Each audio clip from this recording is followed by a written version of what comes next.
The main calculation involves knowing how many stars in our galaxy could be old enough to host life. And we know how life formed on Earth in our own solar system.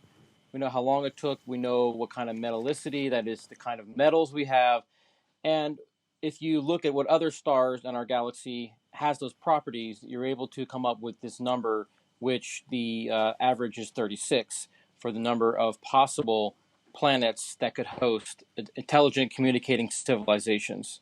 One of the big unknowns in this is how long do these intelligent communicating civilizations last? If it's very short, then you wouldn't expect to see very many. But if it's very long, say a few million years, then you would expect to find more. So by finding these, we're going to find out some idea of how long our own civilization could last. Okay, well, if we're looking to find them, then we can only assume they're looking to find us if the developmental progress has been about the same. So why has there not been any sort of communication, in your opinion? That is a great question, and that's known as the Fermi paradox, and it's something that people have been asking about for decades now.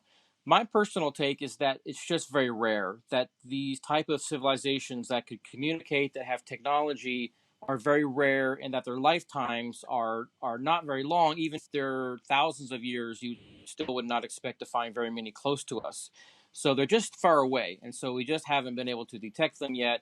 And they haven't been able to detect us because we've only been emitting light, like radio waves, into the galaxy for about 100 years. And 100 light years is how far that could have traveled, but that's not very far.